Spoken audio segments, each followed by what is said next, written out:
சுவையான முட்டை மாஸ் செய்யறதுக்கு ஒரு தோசை கல்லை நல்லா ஹீட் பண்ணியிருக்கேன். இதில் வந்து ஒரு 2 டேபிள் ஸ்பூன் அளவுக்கு எண்ணெய் ஆட் பண்ணிக்கிறேன். இதில் ஒரு கொத்து கருவேப்பிலை ஆட் பண்ணிக்கிறேன்.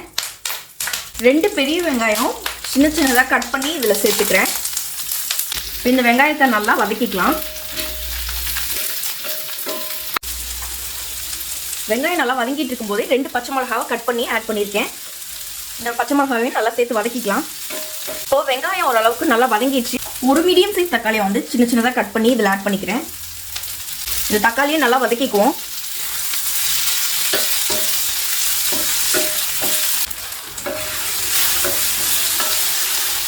இப்போ தக்காளி நல்லா வதங்கிடுச்சு. இந்த முட்டை மாஸ்க்கு தேவையான அளவு உப்பு கொஞ்சமாக ஆட் பண்ணிக்கிறேன்.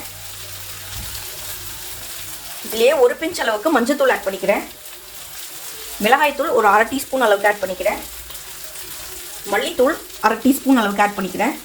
கரம் மசாலா ஒரு 3/4 டீஸ்பூன் அளவுக்கு ஆட் பண்ணிக்கிறேன். இது கூட 1 டீஸ்பூன் அளவுக்கு மிளகுத்தூள் சேர்த்துக்கிறேன்.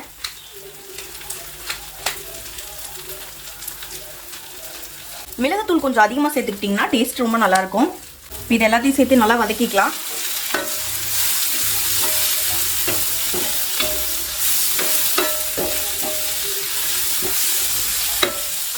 இந்த மசாலாலாம் நல்லா வதங்கி வந்ததுக்கப்புறமா நம்ம பாயில் பண்ணி கட் பண்ணி வச்சுருக்க முட்டையெல்லாம் வந்து இதில் ஆட் பண்ணிக்கலாம்.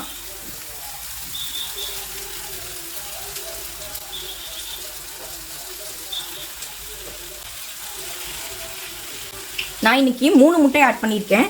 இதையே சேர்த்து நல்லா மிக்ஸ் பண்ணி விட்டுக்குவோம்.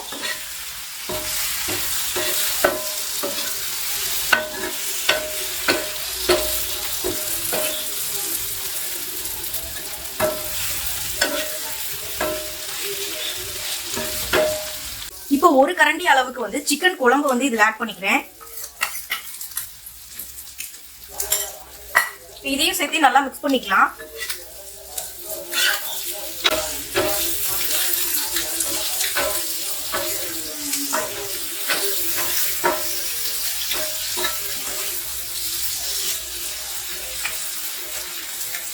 அவ்வளவுதான் ஃப்ரெண்ட்ஸ், நமக்கு இப்போ சுவையான முட்டை மாஸ் சூப்பராக ரெடி ஆயிடுச்சு.